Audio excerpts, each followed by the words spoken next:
she texted, working late at the office conference. Don't wait up tonight. I replied, hope you and Jake from accounting enjoy the presentation. In just 20 minutes, my wife was home, keys trembling in her hand. You know, there are moments in life that hit you like a punch to the gut, moments that shatter everything you thought was real. For me, that moment arrived with a simple text message. My phone buzzed at exactly 4:47 p.m. on a Wednesday. The message was from my wife, who was supposedly working late at an office conference. Don't wait up tonight.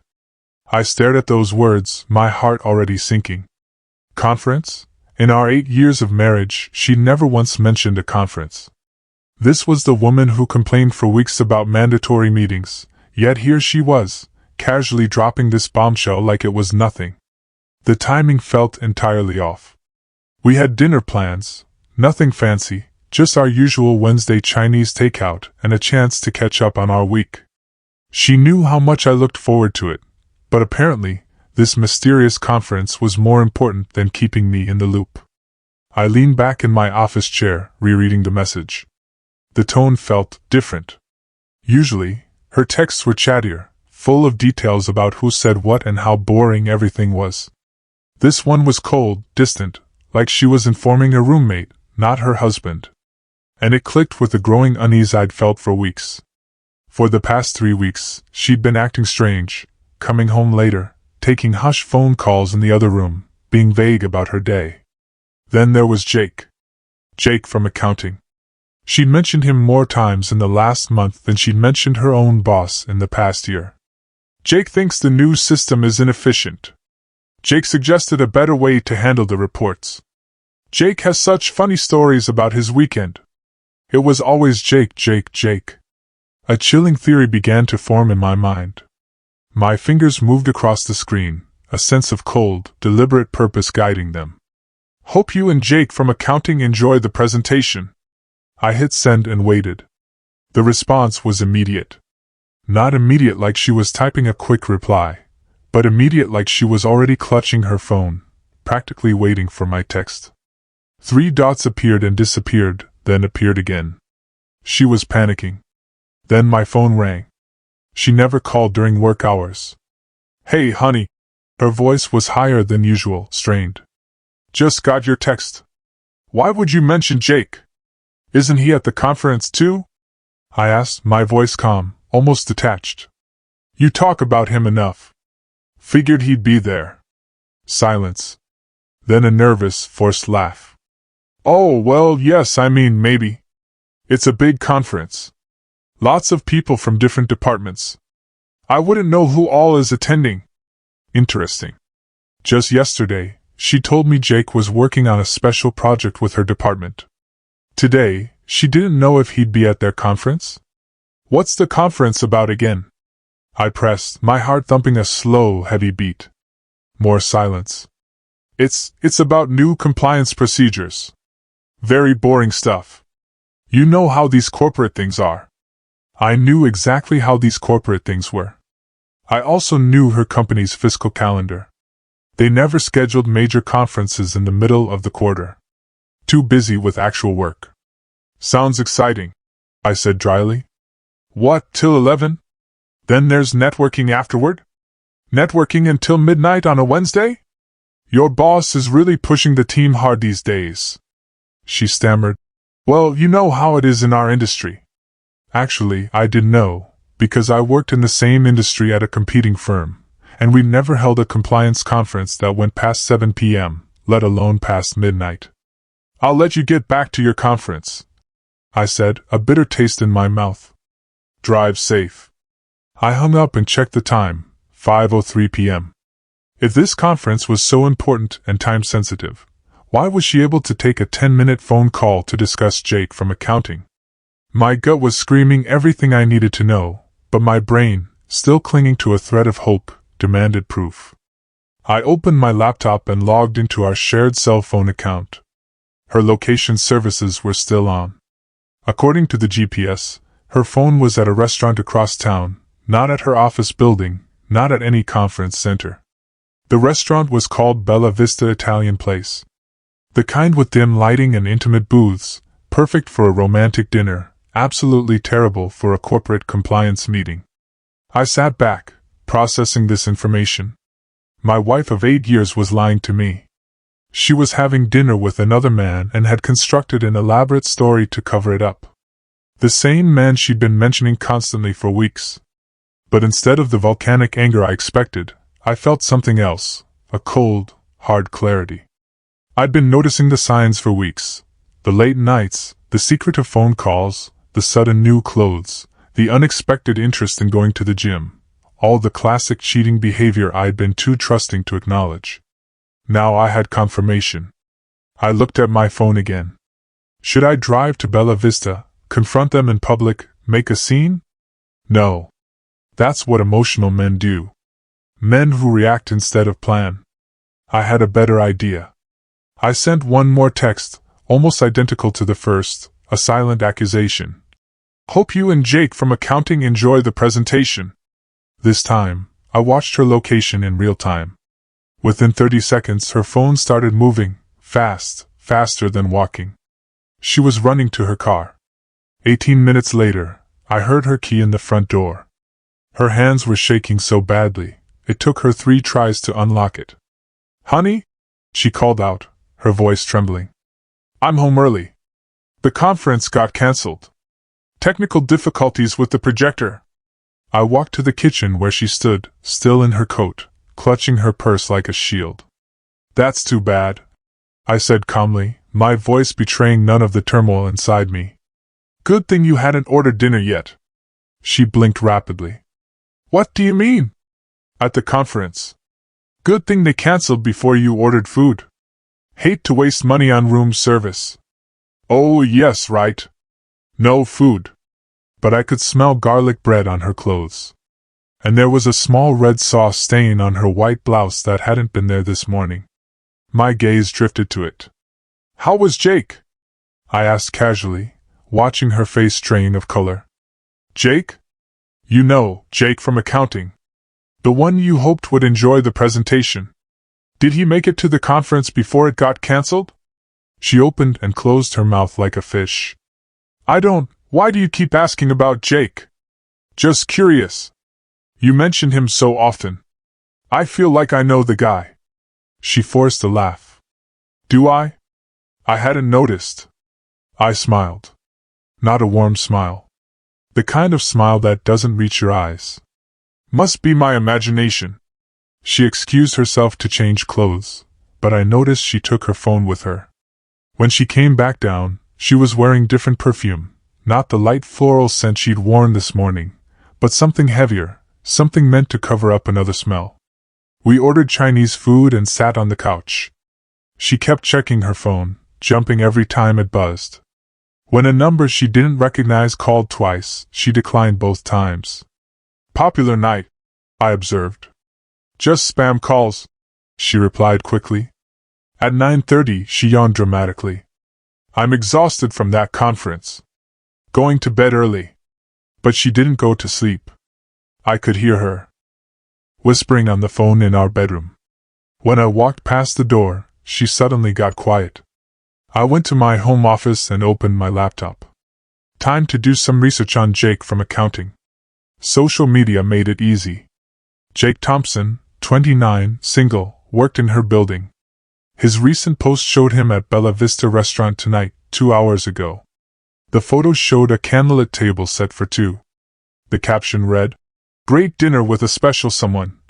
Posted at 7:23 p.m., right around the time my wife was supposed to be learning about compliance procedures. I took a screenshot and saved it to a secure folder.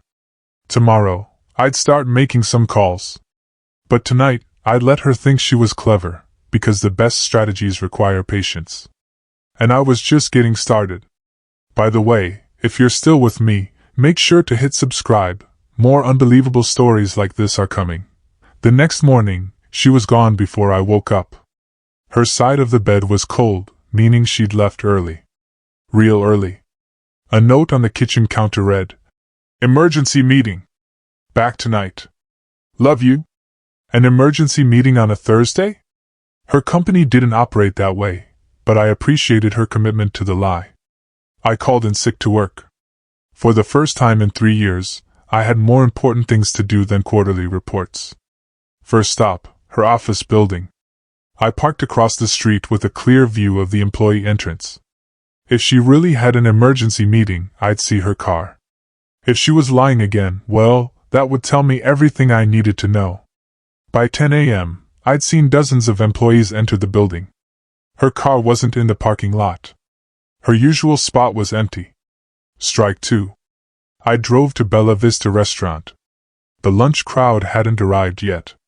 So, I walked in and approached the hostess, rehearsing my lines. "Excuse me. I think my wife left her earring here last night.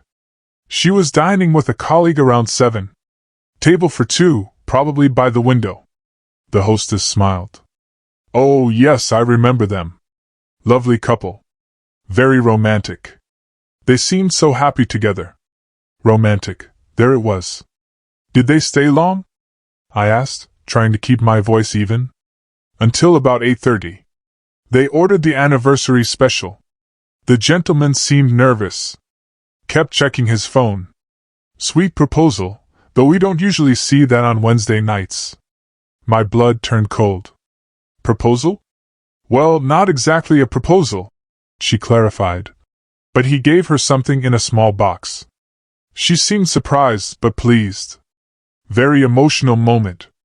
I thanked her and left before I said something I'd regret. Back in my car, I sat in the parking lot, processing this information. Jake had given my wife jewelry. She'd been emotional about it. They'd ordered the anniversary special like they were celebrating something. 8 years of marriage, and she was celebrating anniversaries with another man. I drove home and went straight to our bedroom. If she was hiding gifts from Jake, she'd keep them somewhere I wouldn't accidentally find them. Her jewelry box was the obvious choice, but too obvious. Under the mattress? Too amateur. Then I remembered her workout bag. She'd been going to the gym more often lately. Perfect hiding spot for someone who thought her husband would never look there. Bingo. Inside a zippered pocket, wrapped in tissue paper, was a silver bracelet. Expensive. Engraved with, "Always yours, Jay." My wife doesn't have friends whose names start with J. Just Jake. I took photos of the bracelet from every angle, documenting the engraving. Then I wrapped it back up exactly as I'd found it. Next, I checked her laptop. She'd been careless with passwords lately, probably because guilt makes people distracted. Her email was still logged in. I found them immediately. Dozens of messages between her and Jake, going back 2 months. The early ones were professional, talk about spreadsheets and quarterly reports. But they quickly evolved.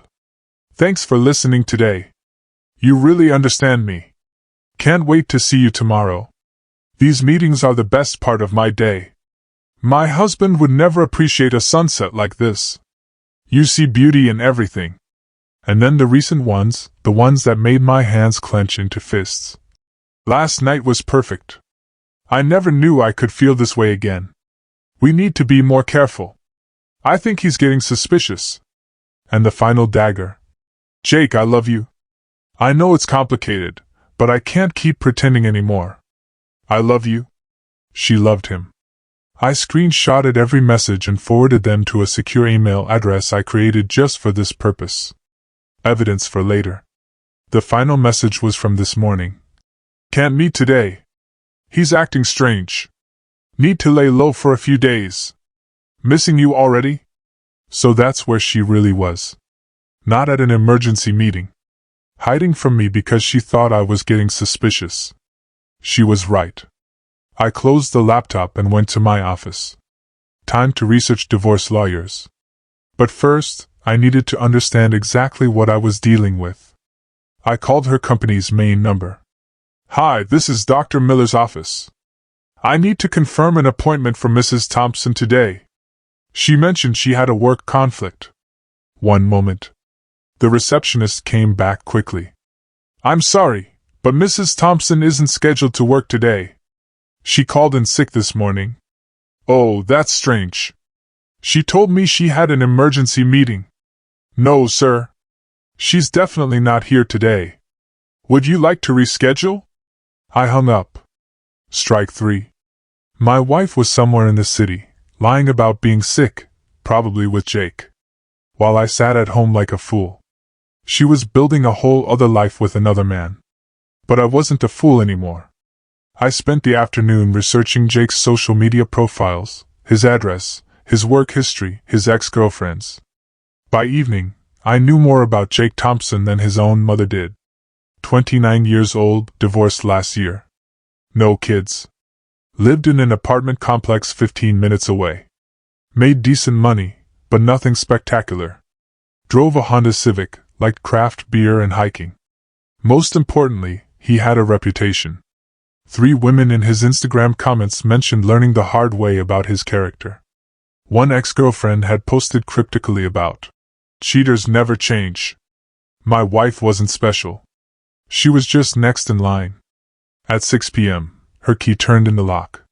She walked in looking exhausted, like she'd been running on adrenaline all day. "How was your emergency meeting?" I asked from the kitchen. She froze. "What? Your emergency meeting this morning? How did it go?" "Oh, fine. Just some budget issues. Very boring. Must have been serious to call you in on your sick day." Her eyes widened. "My sick day? Your office said you called in sick when I called to see if you'd be free for lunch." I watched her mind race, trying to figure out how to explain this contradiction. I was sick, but then they called and said they really needed me for this budget thing, so I dragged myself in. That's dedication. Most people would have stayed home sick. Well, you know how responsible I am. Responsible, right? Did Jake make it to the budget meeting? You know, your colleague from accounting. Same reaction as yesterday, panic, followed by overcompensation. I don't know why you keep asking about Jake. He's just a coworker. Just seems like you mentioned him a lot lately. Thought maybe you two were friends. We're professional colleagues, that's all. I nodded and smiled. Of course, just professional. She excused herself to shower. While the water ran, I checked her phone. She changed her passcode since yesterday, a new 4-digit combination. But I noticed something interesting. The phone case was different. Yesterday it was black leather. Today it was blue silicone. Someone had bought her a new phone case. Someone whose favorite color was blue, based on his social media posts. When she came downstairs, I was reading on the couch. "What's that?" she asked, noting the book in my hands. "Article about workplace relationships," I said, my voice carefully neutral. "Says most affairs start with emotional connections between colleagues." She nearly dropped her coffee mug. "That's interesting. It says here that 65% of workplace affairs begin with innocent conversations about personal problems. The other person becomes a confidant, someone who understands them better than their spouse." Her face was getting paler by the minute. "Why are you reading about affairs?" I looked up at her with innocent eyes. "Research for work. We're updating our HR policies about workplace conduct. Want to make sure we cover all the scenarios. Oh, according to this, the most common sign is when someone starts working late more often, or takes mysterious phone calls, or mentions a coworker's name more frequently than usual." She sat down across from me, fidgeting with her new phone case. "Those seem like pretty vague signs. Could be innocent." "True, but the article says when multiple signs appear together, it's usually not innocent anymore." I turned the page dramatically.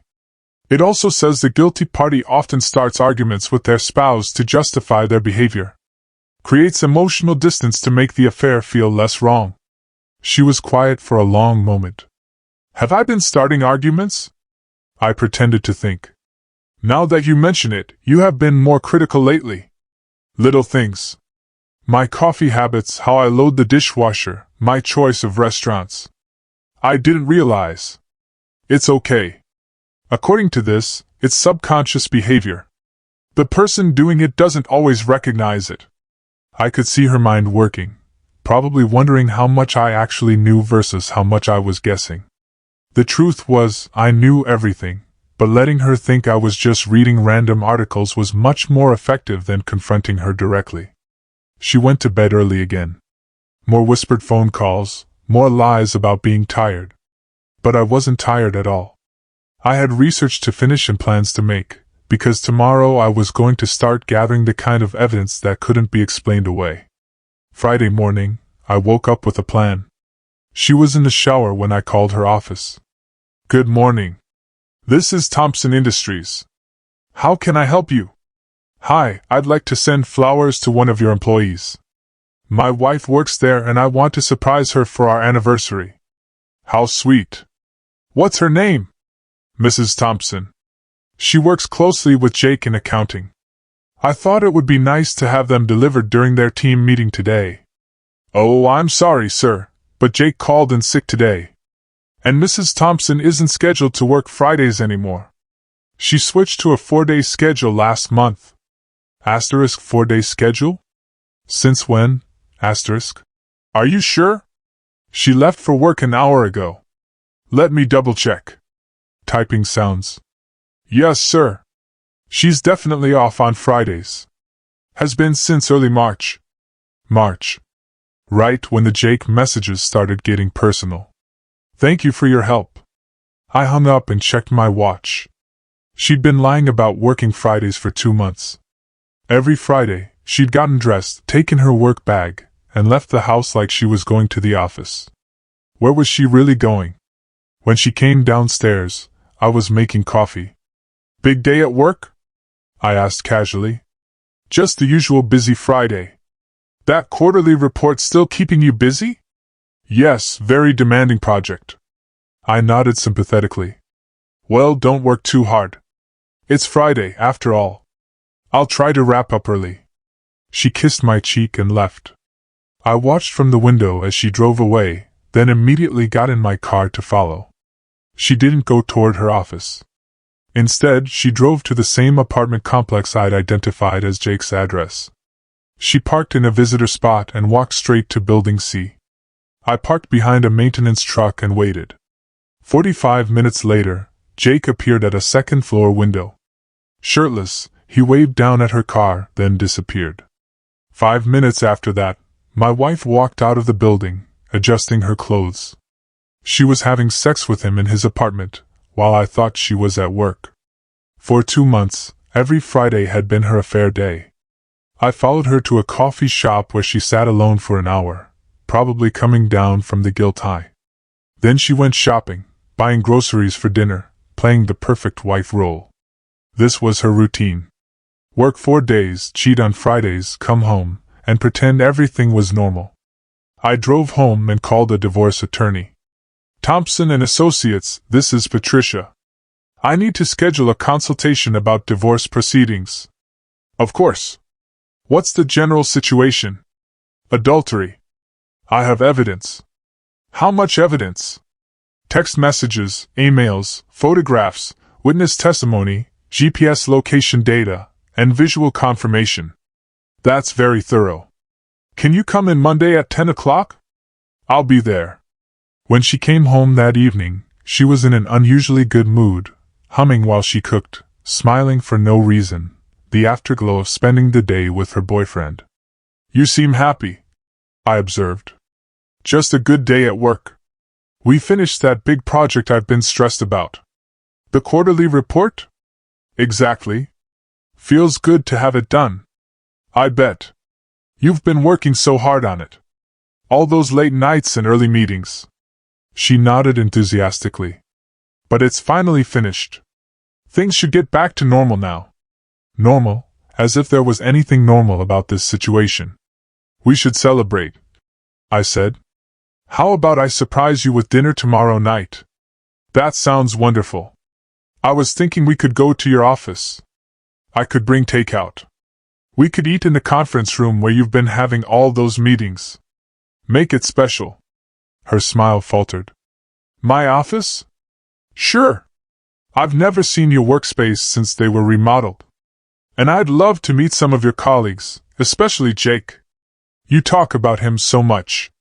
I feel like we're practically friends." She was quiet for a long moment. I don't think that's a good idea. Office security, they don't really allow visitors after hours. What about during regular hours? I could bring lunch on Monday. Monday's really busy. Maybe some other time. I smiled. Of course. Some other time. Saturday morning. I implemented phase 2 of my plan. I have a great idea, I announced over breakfast. Let's do something spontaneous today. Drive to the coast, walk on the beach, have dinner at that seafood place you love. She looked genuinely excited for the first time in weeks. That sounds amazing. Perfect. But first, I need to stop by your office. I left some papers in the car yesterday, and I want to grab them before we hit the road. My office? Just a quick stop. 5 minutes. You can show me the new conference room while we're there. Her excitement vanished. Actually, I don't think that's necessary. What papers? Insurance documents for the car, in case we break down on the road trip. We can get them later. It'll just take a minute. Come on. I'm curious to see where you spend so much time. She was trapped. Refusing would be too obvious, but agreeing meant exposing her lie about working Fridays. I don't have my access card with me. No problem. The security guard can let us in. You work there. On weekends they're really strict about visitors. I'm not a visitor. I'm your husband. The word husband made her flinch. Maybe we should just go straight to the coast, she said weakly. After we stop by your office. I insist. 20 minutes later, we pulled into her company's parking lot. It was nearly empty, just a few cars belonging to weekend maintenance staff. Looks pretty dead, I observed. Yes, most people don't work weekends, but you've been working so many extra hours lately. Thought maybe you'd have company. We walked to the main entrance. She was moving slower with each step. Maybe this isn't a good idea, she said as we reached the door. Why not? I just remembered they changed the security protocols. Spouses aren't allowed anymore. I walked to the information board next to the entrance. According to this, visiting hours are 8 a.m. to 6 p.m. on weekends. Family members welcome with employee escort. She was running out of excuses. What exactly are you afraid of? I asked directly. I'm not afraid of anything. I just think it's unnecessary. Then let's go in. The security guard recognized her immediately. Mrs. Thompson. Don't usually see you on weekends. Just stopping by quickly. And this must be your husband. She talks about you all the time. I shook his hand. Nice to meet you. I've heard so much about this place, especially about her Friday projects. The guard looked confused. Friday projects? But ma'am, you don't work Fridays anymore. I turned to look at my wife. Her face had gone completely white. What do you mean? I asked the guard. Mrs. Thompson switched to a 4-day schedule months ago. Monday through Thursday. Haven't seen her on a Friday since March. That's interesting, I said slowly. Because she's been telling me about all her Friday meetings, late conferences, emergency projects. The guard looked between us, realizing he'd stepped into something. Maybe I'm mistaken. No, I said, keeping my eyes on my wife. I don't think you're mistaken at all. She opened her mouth to speak, but no words came out. Matter of fact, I continued. Yesterday, she told me about a big quarterly report she finished. The one that's been keeping her so busy on Fridays. We finished our quarterly reports 3 weeks ago, the guard said helpfully. Submitted them to corporate on the 15th. I nodded. So, there haven't been any Friday projects? No late conferences, no emergency meetings? Not that I know of, sir. I turned back to my wife. So, where have you been going every Friday for the past 2 months? She was shaking now. I can explain. I'm sure you can, but let's do it at home. We drove back in complete silence. She stared out the passenger window, probably trying to figure out how to spin this new lie. When we got home, I sat down in the living room and waited. You want to tell me where you've really been spending your Fridays? She sat across from me, hands clasped tightly in her lap. I've been seeing a therapist. A therapist? Yes. I've been struggling with some personal issues, and I didn't want to worry you. What kind of personal issues require 8 hours of therapy every Friday? It's not just therapy. It's a whole wellness program. Therapy, meditation, group sessions. What's the name of this wellness center? Silence. What's your therapist's name? More silence. Or we could call them right now and verify your appointments. She broke. Okay, fine. I haven't been seeing a therapist. Then where have you been?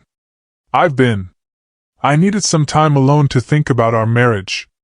And this thinking required you to go to Jake's apartment every Friday morning? Her face turned ashen. How did you? I followed you today. Watched you go into his building, watched you come out an hour later looking like you just had sex. She started crying. Not sad crying, but guilty, desperate crying. It's not what you think. Really? Because I think my wife has been cheating on me for months. I think she's been lying about work to cover up her affair. I think she's been having sex with another man every Friday while I believed she was earning money for our household. Please let me explain. Explain what? The lie about the therapist? Which lie would you like to explain first? She was sobbing now. I never meant for this to happen. But it did happen. And you've been lying to me about it for months. I love you. No, I said firmly. You don't. People who love each other don't do this. It was a mistake. A mistake that happened every Friday for 2 months? That's not a mistake. That's a choice. She looked up at me with desperate eyes. What are you going to do? I stood up. I'm going alone. Please don't leave me.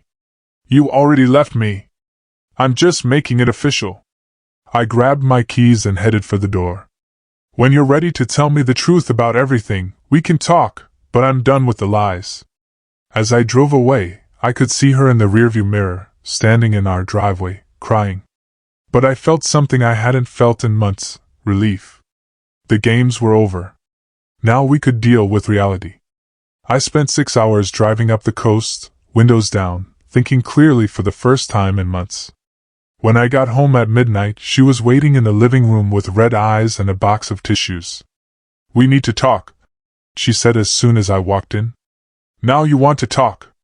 I sat down across from her, arms crossed.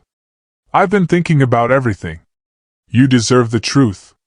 She took a shaky breath. It started in February. Jake and I were working late on a project. He listened to me complain about how distant we'd become, how we never talked anymore. So you talked to him instead. It wasn't supposed to mean anything, just venting to a friend. When did the friend become something else? Gradually. He started texting me outside of work, asking how my day was. Remembering things I told him, things I thought you should have been remembering. It felt good to have someone care about the details of my life again. I leaned forward. When did you start lying to me? The first time he asked me to lunch. And the lunch became sex? She flinched. 3 weeks later, I went to his apartment after work one day. It just happened. Nothing just happens. You made a choice. I know. I made the wrong choice. How many times? What? How many times did you sleep with him? She was quiet for a long moment. Every Friday for the past 2 months. 8 times? Yes. In his apartment? Yes. Did you ever bring him to our house? No. Never. Did you tell him you loved him? Her silence was answer enough. I saw the emails, I said. You told him you loved him. You told him I would never understand you the way he does. I was confused. Were you confused when he gave you jewelry? Her hand instinctively went to her wrist, where the bracelet was hidden under her sleeve. How do you know about that? I know about everything. The restaurant, the anniversary dinner, the love letters, the Friday routine. I've known for days. Then why didn't you say anything? Because I wanted to see how far you'd go with the lies. Turns out pretty far. She started crying again. I'm so sorry. I know I've hurt you. You didn't hurt me. You destroyed 8 years of marriage. There's a difference. Can we fix this? I stared at her. Fix what? Your lies? Your cheating? The fact that you've been living a double life for months? I'll end it with Jake. I'll quit my job. We can go to counseling. You think this is about Jake, don't you? Jake is just a symptom. The problem is you, your character, your choices. People make mistakes. Sleeping with another man 8 times isn't a mistake. Planning secret meetings isn't a mistake. Lying to my face every day for months isn't a mistake. She was sobbing now. What do you want me to do? I wanted her to be honest. I want you to stop pretending this was some accident. Own what you did. She took a shuddering breath. I had an affair. I lied to you. I betrayed our marriage. Why? Because I was selfish. Because I liked the attention. Because it was exciting to have a secret. Finally, some honesty. Do you love him? I thought I did. Do you love me? Yes. Then why did you choose him over me for 2 months? I didn't choose him over you. Every Friday you chose him. Every time you lied you chose him. Every time you deleted a text or hid a gift you chose him. She had no answer for that. What happens now? She asked. Now you move out. What? I want you out of this house by tomorrow night. Where am I supposed to go? That's not my problem anymore. Can't we try to work this out? Work what out? How to trust you again. How to believe anything you say. How to forget that you've been cheating on me for months. Other couples get through this. Other couples don't matter. We matter, and we're done. Please don't do this. I stood up. I'm not doing anything. You did this when you started lying. When you started cheating. When you chose another man over your husband. I choose you now. Too late. You had 8 years to choose me. You chose him instead. I walked toward the stairs. Where are you going? To bed. You can sleep in the guest room tonight. Tomorrow you pack your things and leave. What about our marriage? I stopped at the bottom of the stairs and looked back at her. We don't have a marriage anymore. We have a divorce to plan. Sunday morning, I was up early, making calls while she packed upstairs. First call, the bank. I need to remove someone from our joint accounts immediately. Is this due to divorce proceedings, sir? Yes. I have documentation of adultery. We'll need you to come in tomorrow with proper paperwork, but I can place a temporary hold on withdrawals requiring dual signatures. Perfect. Second call, my lawyer. Thompson here. We met Friday. I need to expedite everything. What's the rush? She confessed last night. Full admission of the affair. I have her recorded confession on my phone. You recorded her? Voice memo app was running when she started talking. Completely legal in this state. Bring everything Monday. We'll file immediately. Third call, her mother. Hi, Mrs. Davis. I need to tell you something about your daughter. 20 minutes later, I'd explained the situation to her parents. Her mother cried. Her father was silent for a long time before saying, I'm sorry. She wasn't raised to act like this. I know, but I thought you should hear it from me first. What can we do? Be there for her. She's going to need family support. And you? I'm going to be fine. When she came downstairs with her suitcases, I was sitting at the kitchen table with a cup of coffee and a folder of documents. What's all that? She asked. Bank statements, account information, credit card records. Why? Because as of tomorrow, you're financially independent. Her face went pale. What does that mean? It means your joint checking account, our joint savings account, our joint credit cards are gone. How am I supposed to live? Same way you were planning to live with Jake. I wasn't planning to live with Jake. Then you should have thought about that before you started an affair. She sat down across from me. Be reasonable. I am being reasonable. You want to be single? Now you're financially single, too. What about the house? What about it? It's half mine. Actually, it's not. Check the deed. My name only. I bought it before we got married. I slid the property deed across the table. Her name was nowhere on it. But I've been making payments too. You've been contributing to household expenses. That's different than ownership. This isn't fair. Fair? You've been cheating on me for months and lying about it. Fair went out the window in February. What about my car? It's in your name. Take it. What about my retirement account? Also yours. I never touched it. She was starting to understand. I'd been protecting my assets for years without realizing it. Her affair had exposed her financial vulnerability. Where am I supposed to go? Jake's apartment seemed to work fine for Fridays. I can't live with Jake. Why not? You love him. It's complicated. It was complicated when you were married. Now it's simple. You're single. She started crying again. You're being cruel. I'm being practical. You made adult choices. Now you get adult consequences. I made a mistake. You made 8 mistakes, every Friday for 2 months. My phone buzzed. Text message. Who's that? She asked. Jake. Her eyes widened. Jake's texting you? I showed her the message. We need to talk.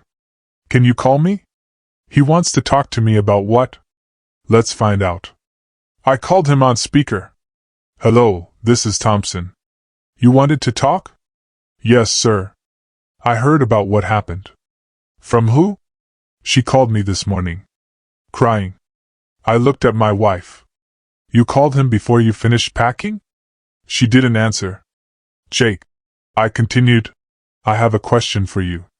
Okay. Did you know she was married when you started sleeping with her? Silence. Jake? Yes, I know. And you did it anyway? It's complicated. Actually, it's simple. You knowingly slept with another man's wife. What's complicated about that? We fell in love. Love? Interesting. So, when are you moving in together? Another silence. What do you mean? She's leaving today. She's single now. When's the wedding? We haven't discussed that. Why not? You love her. She loves you. She's available. It's not that simple. Sure it is. Unless you were just using her for sex and never intended to leave your single life behind. That's not. Because if that's the case, then you played her just like she played me. I need to think about things. Think fast. She needs somewhere to live tonight. I hung up. My wife was staring at me in shock. He doesn't want me to move in with him, she said quietly. Shocking. Almost like he was just looking for easy sex with no commitment. But he said he loved me. Men say lots of things to get what they want. He's not like that, really. Because he just proved he's exactly like that. She sat there, processing this new reality. The man she'd thrown her marriage away for wasn't ready to catch her. What do I do now? Whatever single women do. Get an apartment, pay your own bills, live your own life. I don't want to be single. Should have thought about that before you started acting single. Can we try again? No. Why not? Because I don't want to. Because trust can't be rebuilt on this foundation. Because you're not the woman I married anymore. People change. Yes, they do. You changed into someone who lies and cheats. I changed into someone who won't tolerate it. She picked up her suitcases. This isn't over. Yes, it is. I'll fight the divorce. With what lawyer? You just lost your income source. I'll find a way. Good luck. She walked to the door, then turned back. I really did love you. Past tense noted. After she left, I sat in the quiet house. For the first time in months, I didn't wonder where she really was or who she was really with. For the first time in months, I felt peace. The games were over. 6 months later, I was a different man. The divorce had been finalized in record time. Her confession recording made everything simple. No contested assets, no lengthy court battles, no alimony.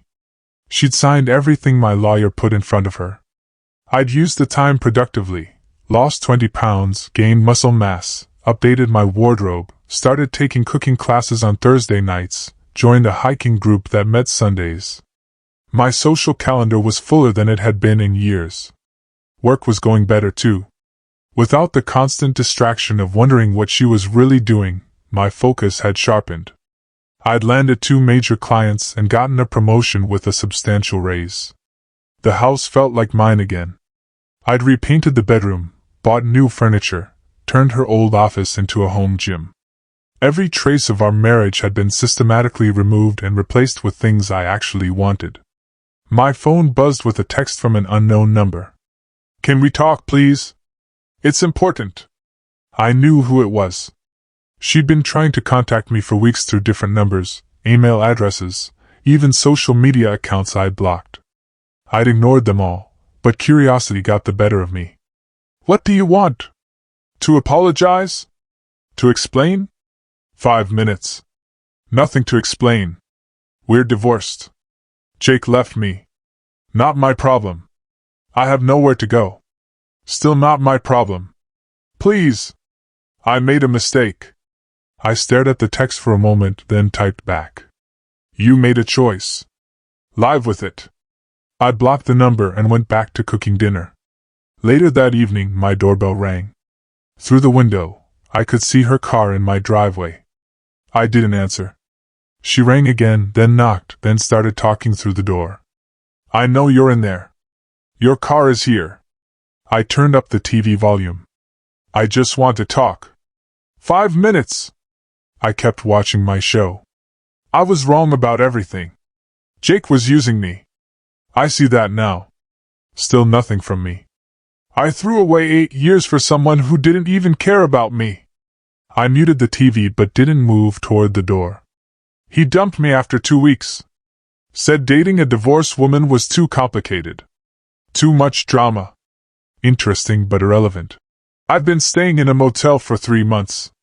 I can't afford an apartment. Not my concern. I lost my job. They said the workplace relationship created a hostile environment. She was crying now. I could hear it in her voice. My parents won't help me. They're ashamed of what I did. Good for them. I know I don't deserve forgiveness, but I'm desperate. I walked to the window and looked out. She was sitting on my front steps, head in her hands. I felt nothing. No sympathy, no anger, no regret, just mild curiosity about how long she'd sit there before giving up. After an hour, she left. The next morning, I got a call from her mother. "She's in the hospital." "What happened?" "Breakdown. Exhaustion. She hasn't been eating properly." "I'm sorry to hear that. She keeps asking for you." "I can't help her. She's your wife." "She's my ex-wife. We're divorced." "But you loved her once." "Once. Past tense. Doesn't that mean anything?" "It means I'm grateful I learned the truth before wasting more years." Her mother was quiet for a moment. "She really did love you, you know. If she loved me, she wouldn't have cheated on me. People make mistakes. And people face consequences for their mistakes." "You won't even visit her?" "No. That seems harsh." Harsh would be taking her back and pretending 8 months of lies never happened. Harsh would be enabling her behavior by rescuing her from the results of her choices. What if she promises to change? She already promised to love, honor, and cherish me. For better or worse. Those promises didn't mean much. "So that's it? You just move on?" "That's exactly it." I hung up and deleted the number. That afternoon I had a date. Coffee with a woman I'd met at the hiking group. Smart, funny, financially independent. No drama, no games, no lies. As I got ready, I thought about the man I'd been 6 months ago. Naive, trusting, willing to ignore red flags because I wanted to believe the best in people. That man was gone. The new me demanded honesty, respected boundaries, and refused to tolerate disrespect. The new me didn't give third chances to people who'd already proven they couldn't handle first chances. My ex-wife had taught me valuable lessons about character, integrity, and the importance of choosing partners who shared those values.